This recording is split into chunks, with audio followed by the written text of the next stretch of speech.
Chapitre 96. Jésus dit à Marthe: Tu as déjà ta victoire en main. Jésus va monter dans la barque. C'est une claire aurore d'été qui effeuille les roses sur le crêpe de soie du lac, quand survient Marthe avec sa servante. Ô maître, écoute-moi pour l'amour de Dieu. Jésus redescend sur la rive et dit aux apôtres: Allez m'attendre près du torrent. Entre-temps, préparez tout pour la mission vers Maguédan. La décapole aussi attend la parole. Allez. Et pendant que la barque se détache et prend le large, Jésus marche à côté de Marthe, respectueusement suivi par Marcel. Il s'éloigne ainsi du pays en cheminant sur la rive qui, tout de suite, après une bande de sable déjà mélangée de rares herbes sauvages, se couvre de végétation et quitte la ligne horizontale pour grimper en donnant l'assaut aux pentes qui se mirent dans le lac. Quand ils ont rejoint un endroit solitaire, Jésus dit en souriant: Que veux-tu me dire? Ô maître, cette nuit, peu après la fin de la seconde veille, Marie est revenue à la maison. Ah, mais j'oubliais de te dire qu'elle m'avait dit à Sexe pendant que nous mangions: Te déplairait-il de me prêter un de tes habits et un manteau? Ils seront un peu courts, mais je laisserai le vêtement flou et je descendrai le manteau. Je lui ai dit: Prends ce que tu veux, ma sœur. Et le cœur me battait très fort parce que, auparavant, dans le jardin, j'avais dit en parlant à Marcel: Au crépuscule, il faut être à Capharnaüm, car le maître parle à la foule ce soir. Et j'avais vu Marie sursauter, changer de couleur, ne sachant plus rester en place, mais elle allait et venait, seule comme une âme en peine, agitée, sur le point de décider, et ne sachant pas encore ce qu'accepter, ce que repousser. Après le repas, elle est allée dans ma chambre et elle a pris le vêtement le plus sombre que j'avais, le plus modeste, elle l'a essayé et a prié la nourrice de descendre tout l'ourlet parce que l'habit était trop court. Elle avait essayé de le faire par elle-même, mais avait reconnu en pleurant: Je ne sais plus coudre, j'ai oublié tout ce qui est utile et bon. Et elle m'a jeté les bras autour du cou en me disant: Prie pour moi.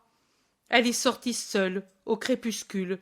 Comme j'ai prié pour qu'elle ne rencontre personne qui l'empêche de venir ici, pour qu'elle comprenne ta parole, pour qu'elle réussisse à étrangler définitivement le monstre qui la rend esclave.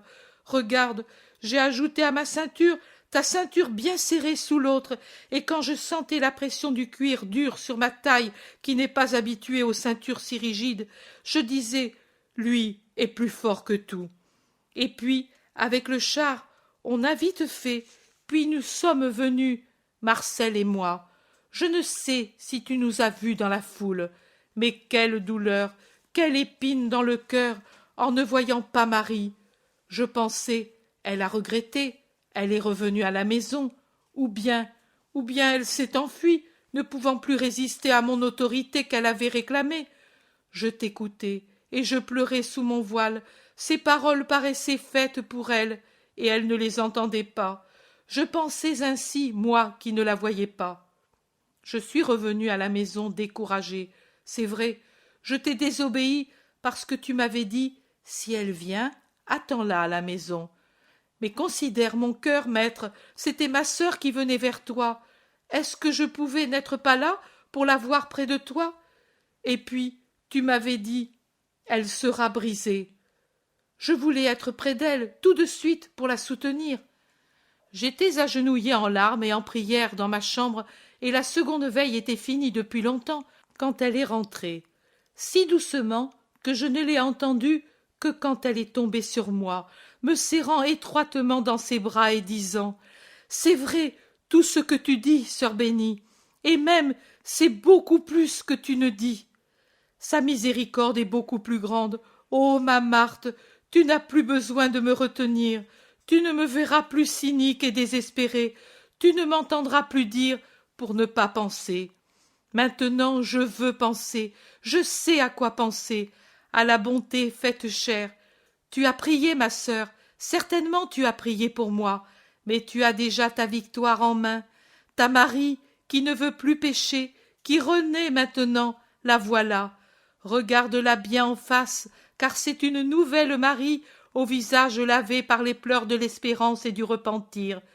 Tu peux me baiser, sœur pure, il n'y a plus de traces d'amour honteux sur mon visage. Il a dit qu'il aime mon âme, car c'est à elle et d'elle qu'il parlait. La brebis perdue, c'était moi. Il a dit, écoute si je dis bien. Tu la connais, la manière de parler du Sauveur. Et elle m'a répété, mais parfaitement, ta parabole. Elle est si intelligente, Marie, bien plus que moi. Elle sait se rappeler. Ainsi, je t'ai entendu 2 fois. Si sur tes lèvres ces paroles étaient saintes et adorables, sur les siennes, elles étaient pour moi saintes, adorables et aimables, car c'étaient les lèvres d'une sœur, de ma sœur retrouvée, revenue au bercail familial, qui me les disait. Nous sommes restées embrassées, assises sur la natte du sol, comme quand nous étions petites et que nous restions ainsi dans la chambre de maman, ou bien près du métier où elle tissait ou brodait ses splendides étoffes. Nous sommes restées ainsi. Nous n'étions plus séparées par le péché, et il me semblait que maman aussi était présente par son esprit. Nous avons pleuré sans douleur et même avec tant de paix. Nous nous embrassions heureuses, et puis Marie, fatiguée par le chemin qu'elle avait fait à pied, par l'émotion de tant de choses, s'est endormie dans mes bras, et avec l'aide de la nourrice, je l'ai couchée sur mon lit, et je l'ai quittée pour accourir ici. Et Marthe baise les mains de Jésus, radieuse. Je te dis, moi aussi, ce qu'a dit Marie. Tu as ta victoire en main. Va et sois heureuse. Va en paix, et une conduite toute de douceur et de prudence avec celle qui vient de renaître. Adieu, Marthe. Fais-le savoir à Lazare qui là-bas se tourmente. Oui, maître, mais Marie, quand viendra-t-elle avec nous, les disciples?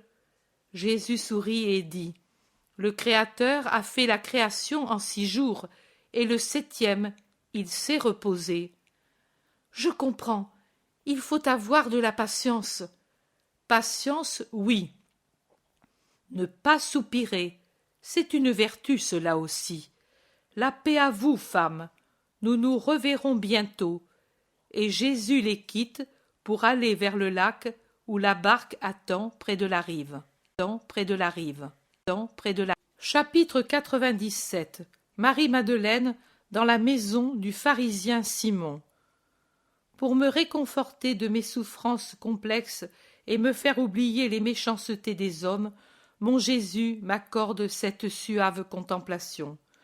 Je vois une salle très riche. Un riche lampadaire à bec multiple est suspendu au milieu et il est tout allumé. Au mur, des tapis très beaux, des sièges ornés de marqueterie et incrustés d'ivoire et de lames précieuses, et aussi des meubles très beaux. Au milieu, une grande table carrée, mais formée de 4 tables réunies. La table est certainement disposée de cette manière pour les nombreux convives, tous des hommes, et elle est couverte de très belles nappes et de riches vaisselles. Il y a de nombreux amphores et des coupes précieuses, et les serviteurs se déplacent tout autour, apportant des plats et versant des vins.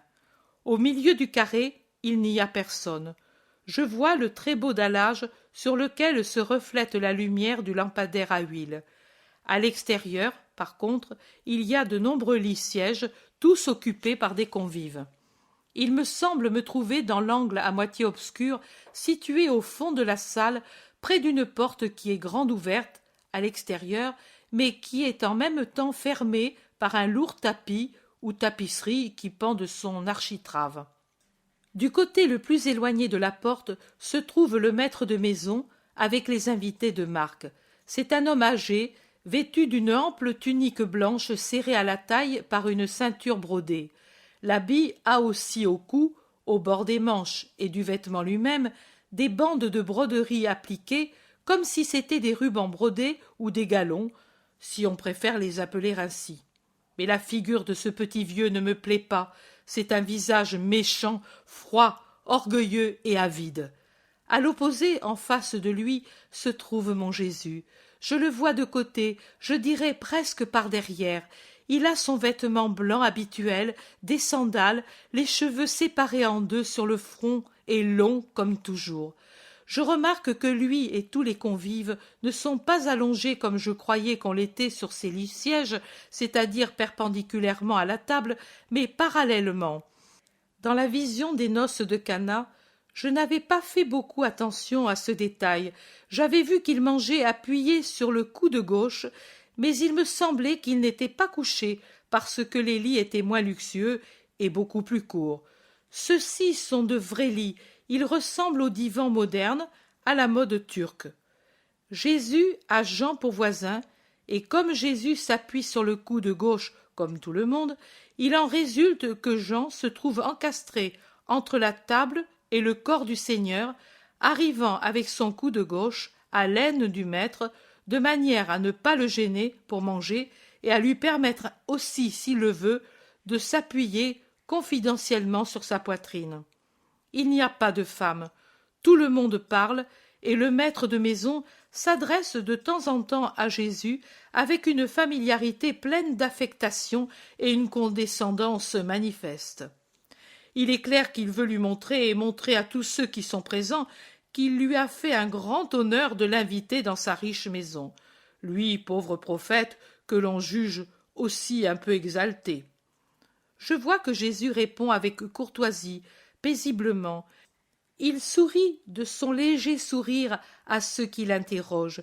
Il sourit d'un sourire lumineux si celui qui lui parle ou même seulement le regarde est Jean.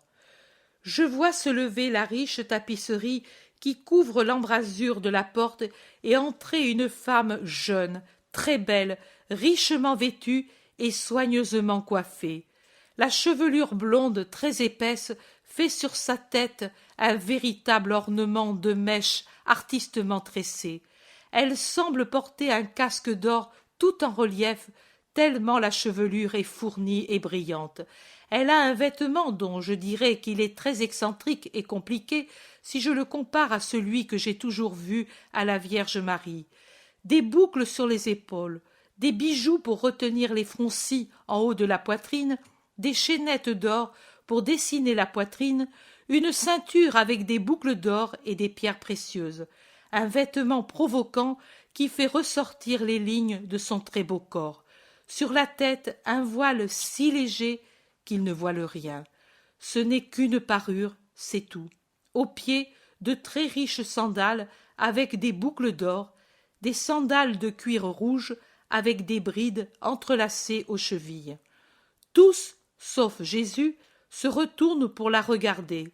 Jean l'observe un instant, puis il se tourne vers Jésus.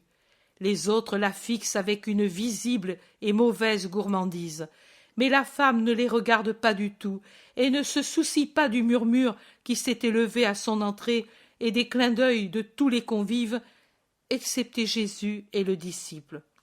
Jésus fait voir qu'il ne s'aperçoit de rien.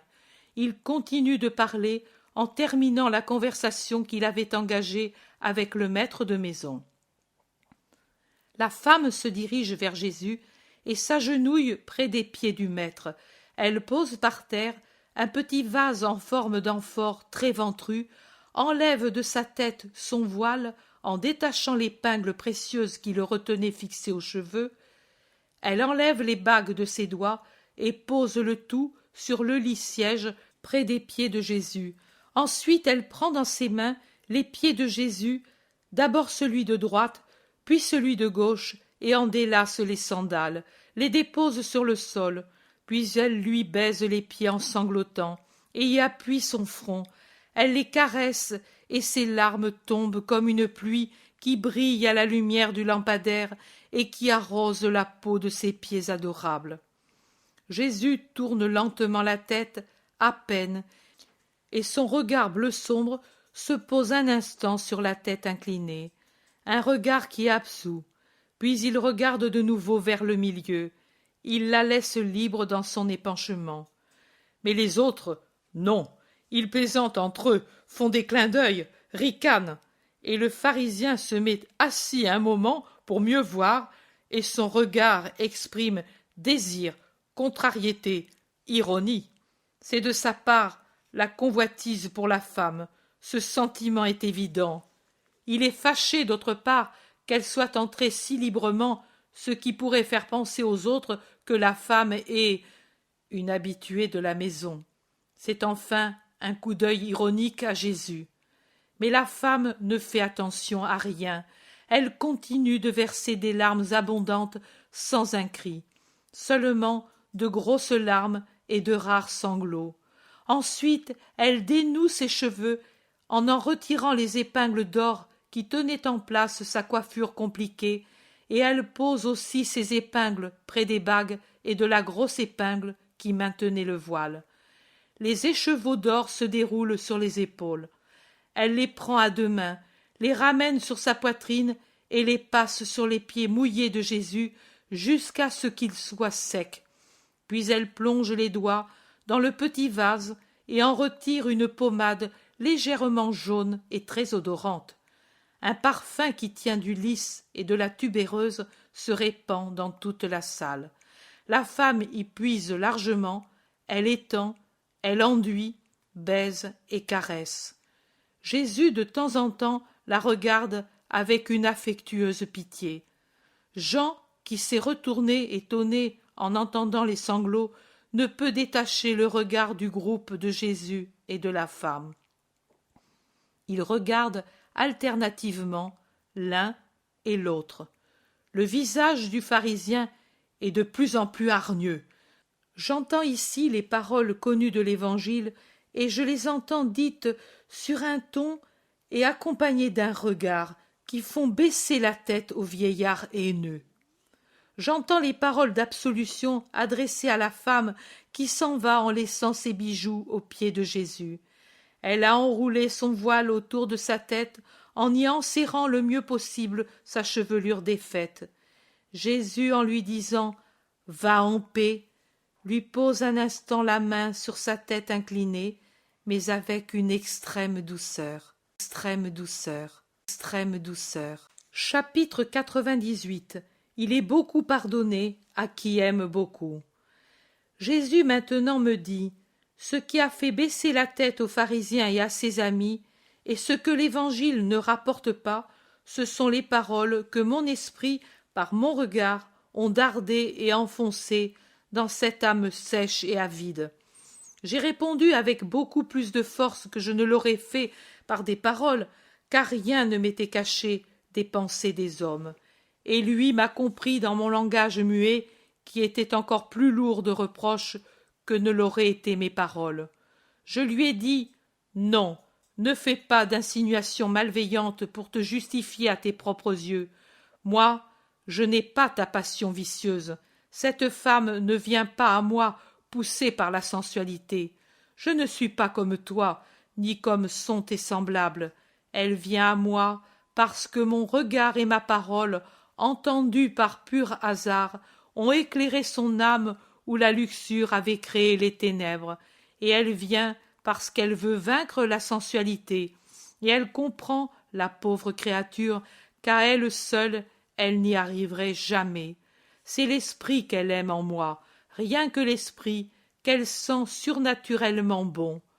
Après tant de mal qu'elle a reçu de vous tous, qui avez exploité sa faiblesse pour vos vices, en la payant ensuite par les coups de fouet du mépris, elle vient à moi, parce qu'elle se rend compte qu'elle a trouvé le bien, la joie, la paix, qu'elle avait inutilement cherché parmi les pompes du monde. Guéris-toi de cette lèpre de l'âme, pharisien hypocrite, sache avoir une juste vision des choses, quitte l'orgueil de ton esprit et la luxure de ta chair. Ce sont des lèpres plus fétides que les lèpres corporelles. De cette dernière, mon toucher peut vous guérir parce que vous me faites appel pour elle, mais de la lèpre de l'esprit, non, parce que de celle-là, vous ne voulez pas guérir, parce qu'elle vous plaît. Elle le veut, et voilà que je la purifie, que je la franchis des chaînes de son esclavage. La pécheresse est morte. Elle est là, dans ces ornements qu'elle a honte de m'offrir, pour que je les sanctifie en les consacrant à mes besoins et à ceux de mes disciples, pour les pauvres que je secours avec le superflu d'autrui, parce que moi, maître de l'univers, je ne possède rien maintenant que je suis le sauveur de l'homme. Elle est là dans ce parfum répandu sur mes pieds, humiliée comme ses cheveux sur cette partie du corps que tu as négligé de rafraîchir avec l'eau de ton puits après tant de chemin que j'ai fait pour t'apporter la lumière à toi aussi. La pécheresse est morte, et Marie est revenue à la vie, redevenue belle comme une fillette pure par sa vive douleur, par la sincérité de son amour. Elle s'est lavée dans ses larmes. En vérité, je te dis, ô pharisien, qu'entre celui qui m'aime dans sa jeunesse pure et celle-ci qui m'aime dans le sincère regret d'un cœur qui renaît à la grâce, moi je ne fais pas de différence, et à celui qui est pur et à la repentie, je confie la charge de comprendre ma pensée comme nulle autre, et celle de donner à mon corps les derniers honneurs et le premier salut, je ne compte pas le salut particulier de ma mère, quand je serai ressuscité. Voilà ce que je voulais dire par mon regard aux pharisiens. Mais à toi, je fais remarquer une autre chose, pour ta joie et la joie d'un grand nombre. À Béthanie aussi, Marie répéta le geste qui marqua l'aube de sa rédemption. Il y a des gestes personnels qui se répètent et qui traduisent une personne comme son style. Des gestes uniques. Mais, comme il était juste, à Béthanie, le geste est moins humilié et plus confiant dans sa respectueuse adoration. Marie a beaucoup cheminé depuis l'aube de sa rédemption. Beaucoup. L'amour l'a entraînée comme un vent rapide vers les hauteurs et en avant. L'amour l'a brûlée comme un bûcher, détruisant en elle la chair impure et en rendant maître souverain en elle un esprit purifié. Et Marie, différente dans sa dignité de femme retrouvée, comme différente dans son vêtement, simple maintenant comme celui de ma mère, dans sa coiffure, dans son regard, dans sa contenance, dans sa parole, toute nouvelle, a une nouvelle manière de m'honorer par le même geste.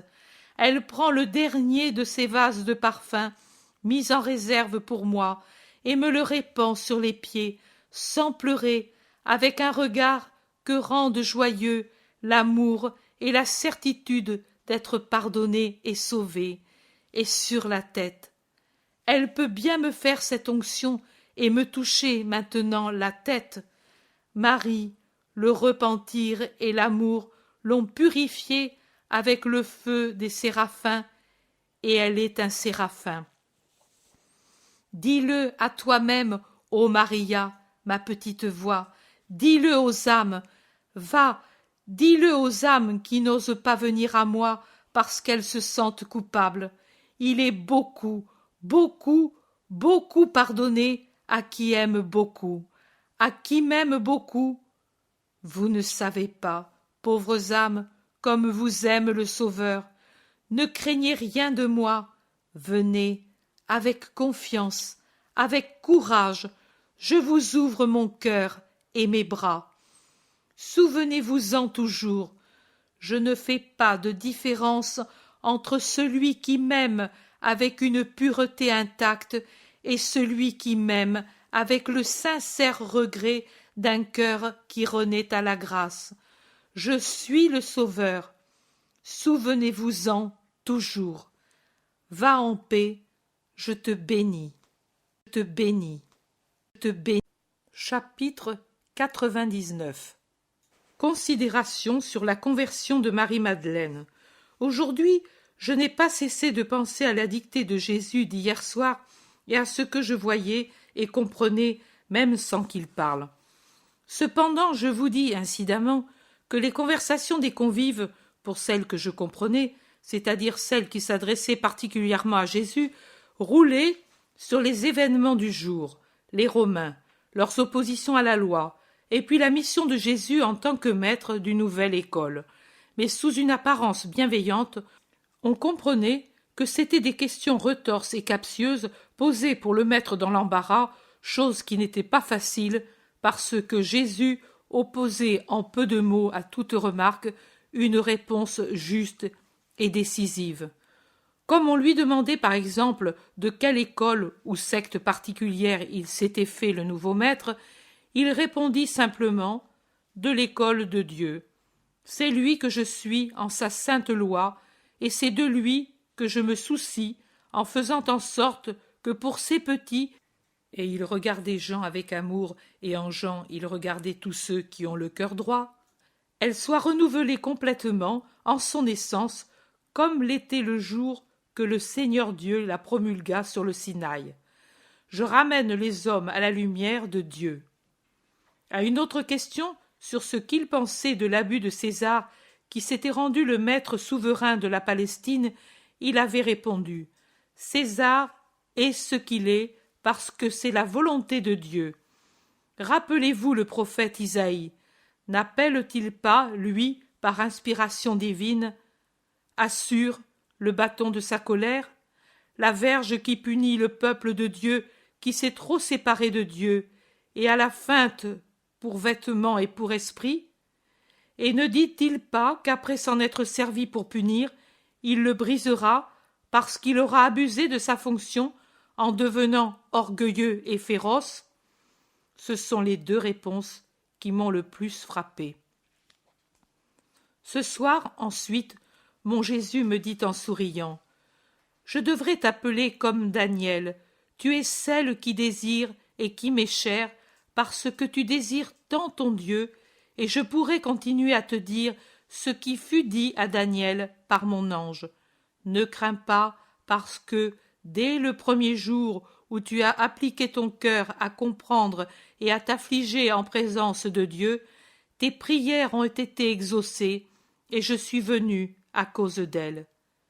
Mais ici, ce n'est pas l'ange qui parle, c'est moi qui te parle, Jésus. Toujours, ô Maria, je viens quand quelqu'un applique son cœur à comprendre. Je ne suis pas un Dieu dur et sévère, je suis la miséricorde vivante, et plus rapide que la pensée, je viens vers celui qui se tourne vers moi.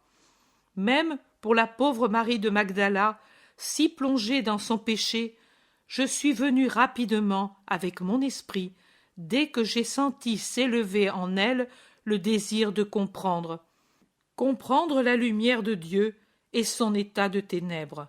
Et pour elle, je me suis fait lumière. Je parlais à beaucoup de gens ce jour-là, mais en vérité je parlais pour elle seule. Je ne voyais qu'elle qui s'était approchée, poussée par la fougue d'une âme qui se révoltait contre la chair qui la tenait assujettie. Je ne voyais qu'elle, avec son pauvre visage en détresse, avec son sourire contraint, qui cachait, sous une apparence de sécurité et de joie trompeuse qui était un défi au monde et à elle-même, sa grande peine intérieure. Je ne voyais qu'elle, bien plus enserrée par les ronces que la brebis égarée de la parabole, elle qui se noyait dans le dégoût de sa vie venue à la surface comme ces vagues profondes qui amènent avec elles l'eau du fond. Je n'ai pas dit de grandes paroles, ni abordé un sujet indiqué pour elle, pécheresse bien connue, pour ne pas la mortifier et pour ne pas la contraindre à fuir, à rougir d'elle-même ou à venir. Je l'ai laissée tranquille, j'ai laissé ma parole et mon regard descendre en elle et y fermenter pour faire de cette impulsion d'un moment son glorieux avenir de sainte. J'ai parlé par une de mes plus douces paraboles, un rayon de lumière et de bonté qui se répandait justement pour elle. Et ce soir-là, alors que je mettais le pied dans la maison du riche orgueilleux, chez qui ma parole ne pouvait fermenter en gloire future, parce que, tuée par l'orgueil pharisaïque, je savais déjà qu'elle serait venue, après avoir tant pleuré dans la pièce où elle avait péché, et qu'à la lumière de ses pleurs était déjà décidé son avenir. Les hommes, brûlés par la luxure, en la voyant entrer, ont tressailli en leur chair et ont laissé pénétrer le soupçon en leurs pensées. Tous l'ont désirée, sauf les deux purs du banquet, Jean et moi. Tous ont cru qu'elle venait poussée par un de ces probables caprices qui, vraie possession démoniaque, la jeter dans des aventures imprévues. Mais Satan était désormais vaincu, et tous ont pensé, envieux, en voyant qu'elle ne se tournait pas vers eux, qu'elle venait pour moi, pour moi. L'homme salit toujours, même les choses les plus pures, quand il est seulement homme de chair et de sang. Seuls les purs voient juste parce qu'il n'y a pas en eux de péché pour troubler la pensée. Mais que l'homme ne comprenne pas, cela ne doit pas effrayer Maria. Dieu comprend, et cela suffit pour le ciel. La gloire qui vient des hommes n'augmente pas d'un gramme la gloire qui est le sort des élus dans le paradis. Souviens-toi-en toujours, la pauvre Marie de Magdala a toujours été mal jugée dans ses bonnes actions. Elle ne l'avait pas été dans ses mauvaises actions parce que c'étaient des bouchées de luxure offertes aux vicieux. Critiquée et mal jugée à Naïm dans la maison du pharisien, critiquée et accablée de reproches à Béthanie dans sa maison. Mais Jean, qui dit une grande parole, donne la clé de cette dernière critique. Judas, parce qu'il était voleur. Moi je dis, le pharisien et ses amis, parce qu'ils étaient luxurieux. Voilà, vois-tu, l'avidité de la sensualité, l'avidité de l'argent élève la voix pour critiquer une bonne action. Les bons ne critiquent pas, jamais, ils comprennent. Mais, je le répète, peu importe les critiques du monde, ce qui importe, c'est le jugement de Dieu. Et je te prépare à l'enseignement de demain. Marque le chapitre 12e de Daniel avec les paroles qui lui furent dites par mon ange lumineux. Ne crains pas, la paix est avec toi. Rends-toi courageux et sois fort. Et toi, sache toujours répondre « Parle, ô mon Seigneur, car tu m'as revigoré. » Jésus me dit ensuite « Quand je te vois ainsi attentive à mes enseignements, tu me sembles une écolière diligente et affectionnée à son maître qui pour elle est tout le connaissable.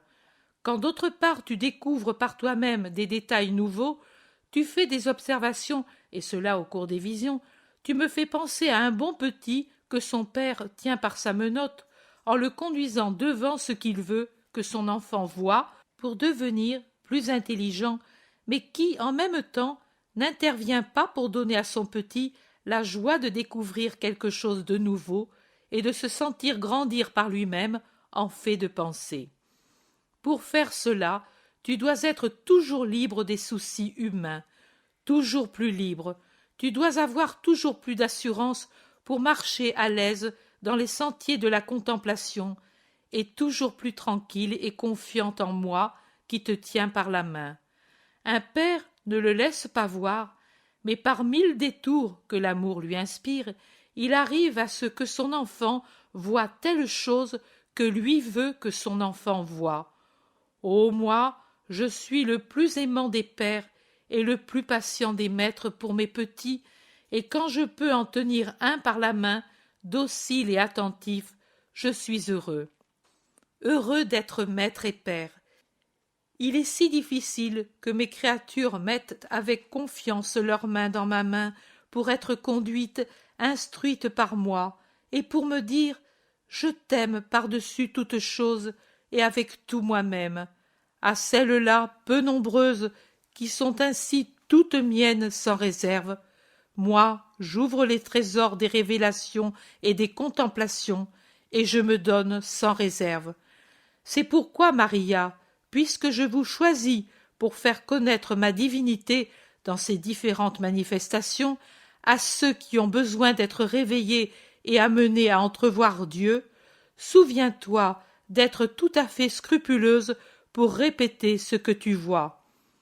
Même une bagatelle a de la valeur, et elle n'est pas à toi, mais à moi. Aussi, il ne t'est pas permis de l'escamoter. Ce serait malhonnête et égoïste. Rappelle-toi que tu es la citerne d'eau divine où l'eau se déverse pour que tous y aient accès. Pour les dicter, tu es arrivé à la plus fidèle fidélité. Dans les contemplations, tu observes avec beaucoup d'attention, mais dans la hâte d'écrire, et à cause de ton état particulier de santé et de l'ambiance où tu te trouves, il t'arrive d'omettre quelques détails. Il faut l'éviter. Mets-le au bas des pages, mais indique-les tous. Ce n'est pas un reproche, mais un doux conseil de ton maître. Il y a quelques jours, tu m'as dit que les hommes t'aiment un peu plus par mon entremise. Cela justifie toute ma fatigue et toute ma vie, et j'en suis bien récompensé. Même s'il n'y avait qu'un seul homme qui revienne à toi par l'intermédiaire de ta petite Violette cachée, elle serait heureuse. Plus tu seras attentive et exacte, et plus grand sera le nombre de ceux qui viennent à moi, et plus grande ta félicité spirituelle présente et ta future félicité éternelle. Va en paix, ton Seigneur est avec toi. Seigneur est avec toi. Chapitre 100. Cela vaut la peine de perdre une amitié pour conquérir une âme. Jésus se trouve sur le chemin qui, du lac de Méron, va vers celui de Galilée. Il y a avec lui le Zélote et Barthélemy, et il semble attendre près d'un torrent, réduit à un filet d'eau qui pourtant nourrit des plantes touffues, les autres qui arrivent des deux côtés différents. La journée est torride, et pourtant beaucoup de gens ont suivi les trois groupes qui ont dû prêcher à travers les campagnes en acheminant les malades vers le groupe de Jésus et en parlant de lui à ceux qui sont en bonne santé. Un grand nombre de miraculés forment un groupe heureux assis parmi les arbres, et en eux la joie est telle qu'ils ne sentent même pas l'ennui de la chaleur, de la poussière, de la lumière éblouissante, toutes choses qui ne mortifient pas qu'un peu tous les autres. Quand le groupe dirigé par Jude Thaddée arrive le premier près de Jésus, apparaît avec évidence la fatigue de ceux qui le forment et de ceux qui le suivent. En dernier lieu vient le groupe dirigé par Pierre, où se trouvent beaucoup de gens de Corosaïne et de Bethsaïda. Pierre soupire. « Nous avons travaillé, maître, mais il faudrait qu'il y ait plusieurs groupes. Tu vois, aller au loin, ce n'est pas possible à cause de la chaleur. Et alors, comment faire?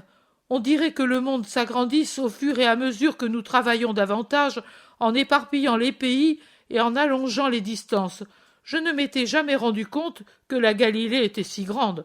Nous n'en travaillons qu'un coin, tout juste un coin, et nous n'arrivons pas à l'évangéliser, tant elle est vaste, et si nombreux sont ceux qui ont besoin de toi et qui te désirent. »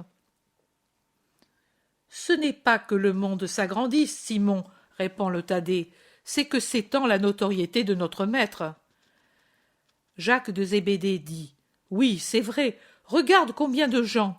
Certains nous suivent depuis ce matin.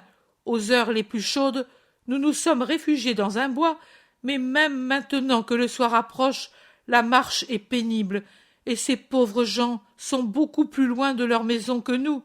Si cela continue d'augmenter ainsi, je ne sais pas comment nous ferons. » André, pour le réconforter, répond « En octobre, les bergers viendront aussi. » Pierre dit « Eh oui, les bergers, les disciples, c'est bien, mais ils ne servent que pour dire « Jésus est le Sauveur, il est ici. » Rien de plus.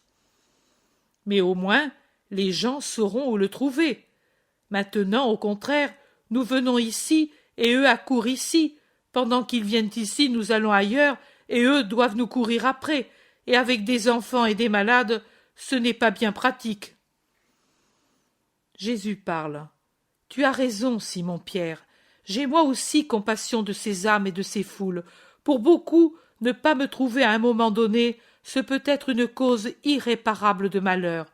Regardez comme ils sont là et troublés, ceux qui n'ont pas encore la certitude de ma vérité, et comme ils sont affamés, ceux qui ont déjà goûté ma parole et ne savent plus s'en passer, et nulle autre parole ne les contente plus. Ils semblent des brebis sans berger, qui errent ici et là, sans trouver quelqu'un pour les conduire et les nourrir. J'y pourvoirai, mais vous devez m'aider. de toutes vos forces spirituelles, morales et physiques.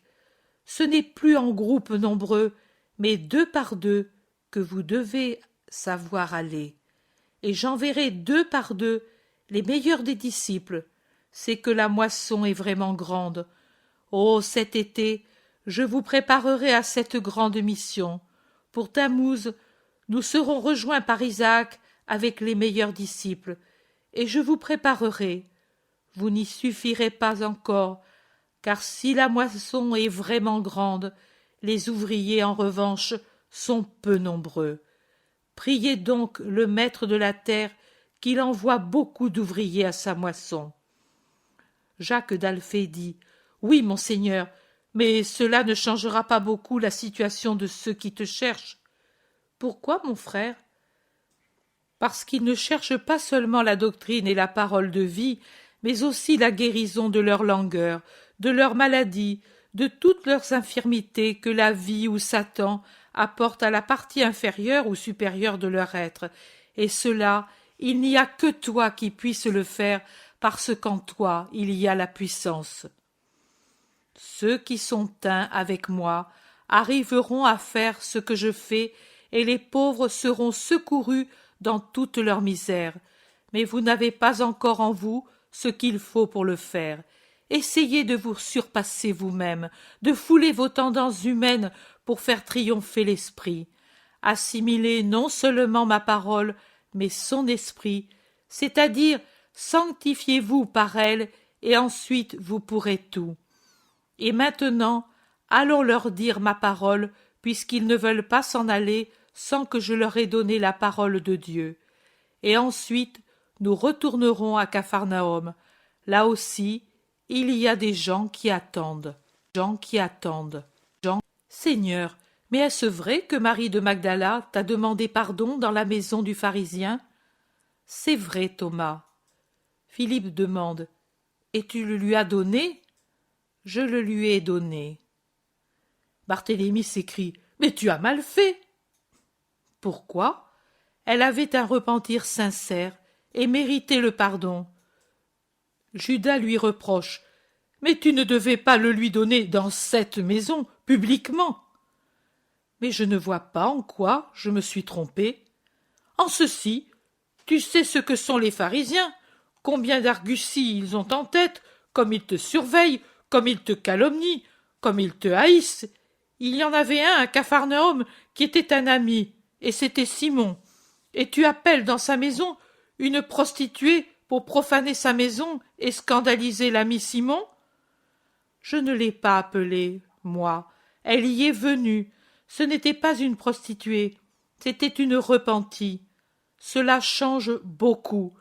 Si on n'avait pas de dégoût de l'approcher avant et de toujours la désirer, même en ma présence, maintenant qu'elle n'est plus une chair, mais une âme, on ne doit pas avoir de dégoût de la voir entrer pour s'agenouiller à mes pieds et pleurer, en s'accusant, s'humiliant, dans une humble confession publique que renferment ses pleurs.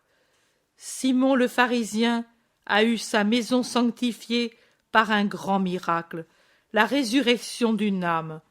Sur la place de Capharnaüm, il y a maintenant 5 jours, il me demandait « Tu as fait ce seul miracle ?»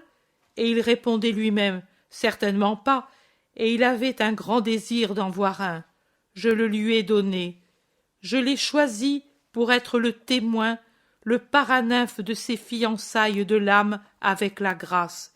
Il doit en être fier. Au contraire, il en est scandalisé. Peut-être tu as perdu un ami. J'ai trouvé une âme. Cela vaut la peine de perdre l'amitié d'un homme, sa pauvre amitié d'homme, pour rendre à une âme l'amitié avec Dieu. C'est inutile. Avec toi, on ne peut obtenir une réflexion humaine. Nous sommes sur la terre, maître, rappelle-le toi, et ce sont les lois et les idées de la terre qui prédominent. Tu agis suivant la méthode du ciel, tu te meus dans ton ciel que tu as dans le cœur, tu vois tout à travers les clartés du ciel. Mon pauvre maître, comme tu es divinement incapable de vivre parmi nous qui sommes pervers. Judas l'Iscariote l'embrasse, admiratif et désolé, disant pour terminer: Et je m'en afflige parce que tu te crées tant d'ennemis par excès de perfection. Ne t'en afflige pas, Judas, il est écrit qu'il en est ainsi. Mais comment sais-tu que Simon est offensé? Il n'a pas dit qu'il est offensé, mais à Thomas et à moi, il a fait comprendre que ce n'est pas une chose à faire. Tu ne devais pas l'inviter dans sa maison, où il n'entre que des personnes honnêtes. Pierre dit: Bien, pour l'honnêteté des gens qui vont chez Simon, n'en parlons pas. Matthieu renchérit: Et je pourrais dire que la sueur des prostituées a coulé plusieurs fois sur le dallage, sur les tables et ailleurs chez Simon le pharisien. Mais pas publiquement, réplique l'Iscariote. Non, avec une hypocrisie attentive à le cacher. Tu vois qu'il change alors. C'est un changement aussi, l'entrée d'une prostituée qui entre pour dire « Je laisse mon péché infâme » au lieu de celle qui entre pour dire « Me voici, à toi, pour accomplir ensemble le péché ». Matthieu a raison, disent-ils tous. Judas réplique: Oui, il a raison, mais eux ne pensent pas comme nous, et il faut en venir à des compromis avec eux, s'adapter à eux pour les avoir comme amis. Cela jamais, Judas. En matière de vérité, d'honnêteté, de conduite morale, il n'y a pas d'adaptation ni de compromis, dit Jésus d'une voix de tonnerre, et il termine: Du reste, je sais que j'ai bien agi et en vue du bien. Cela suffit. Allons congédier ces gens fatigués. Et il s'en va vers ceux qui, éparpillés sous les arbres, regardent dans sa direction, anxieux de l'entendre. La paix à vous tous, qui pendant des stades et à la canicule êtes venus entendre la bonne nouvelle. En vérité, je vous dis que vous commencez à comprendre ce qu'est le royaume de Dieu, combien précieuse est sa possession, et combien il est heureux de lui appartenir. Et pour vous, toute fatigue perd la valeur qu'elle a pour les autres, parce que l'âme commande en vous et dit à la chair: Réjouis-toi que je t'accable, c'est pour ton bonheur que je le fais.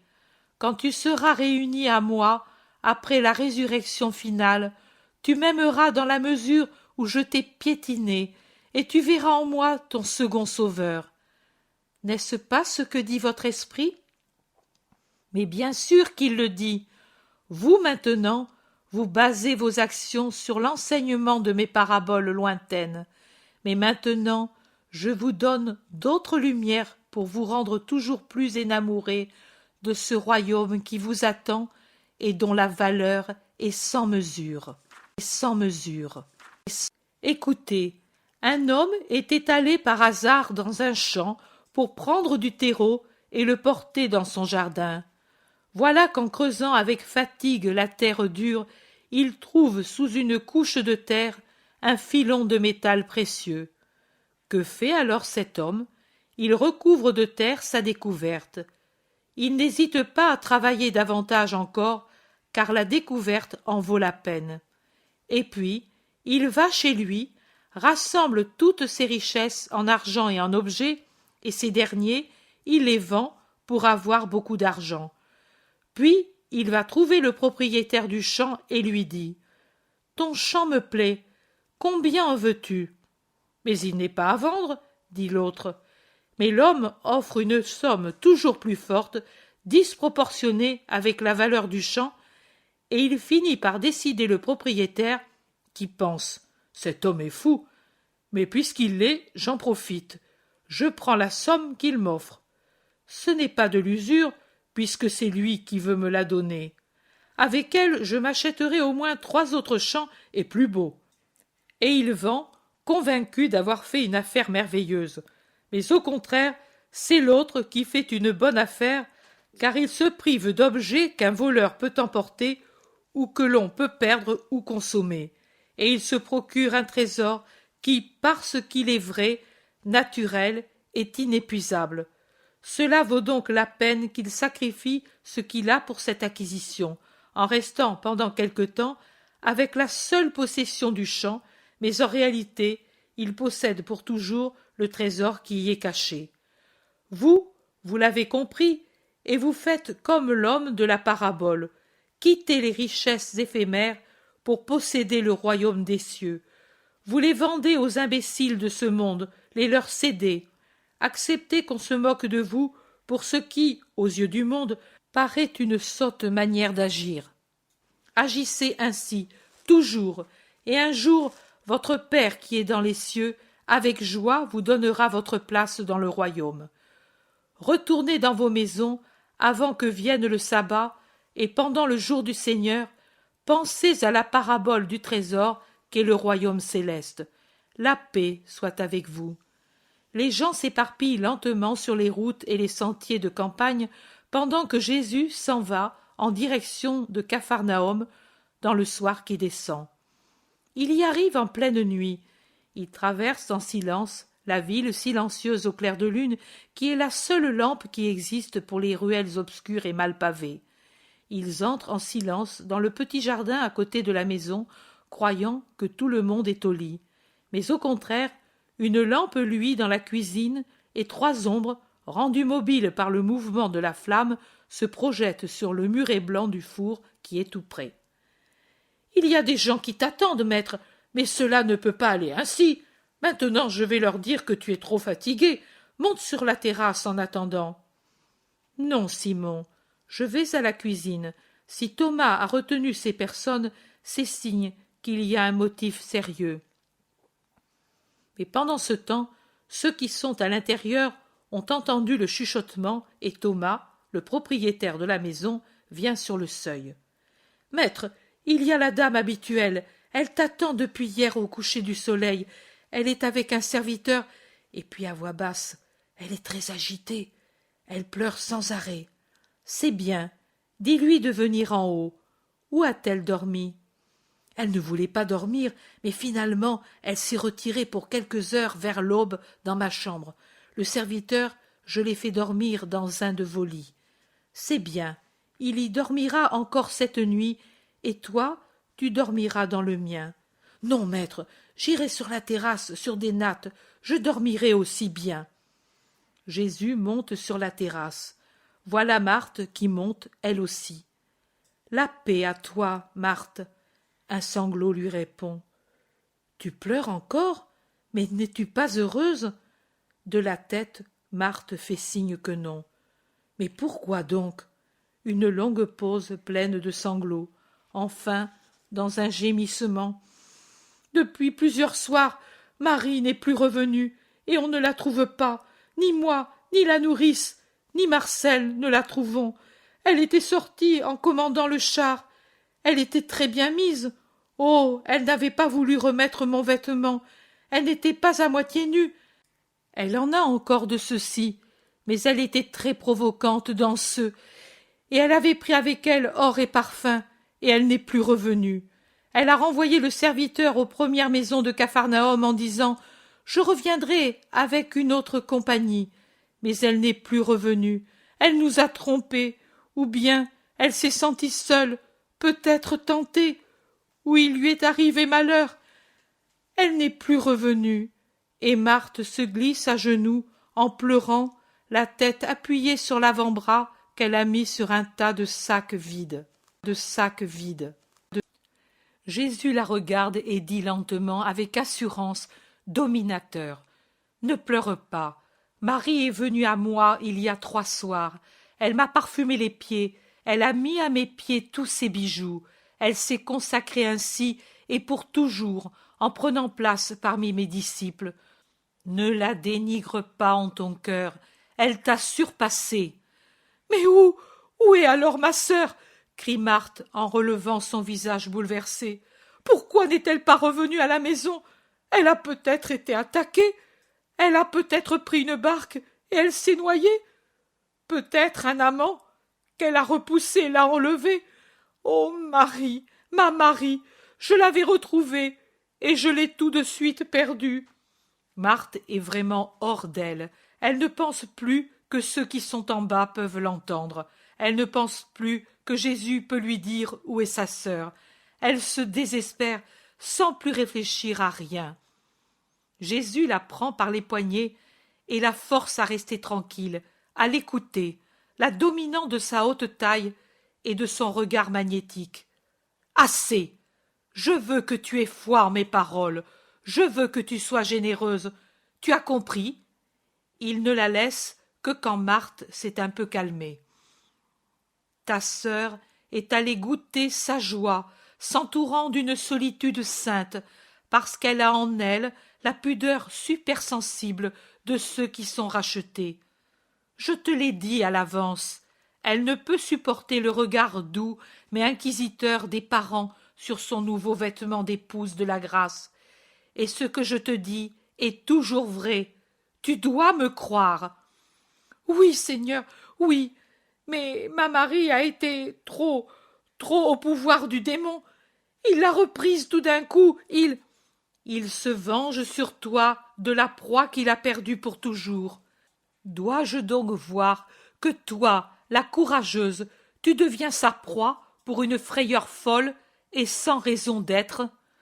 Dois-je voir qu'à cause d'elle qui maintenant croit en moi, tu perds la belle foi que je t'ai toujours connue?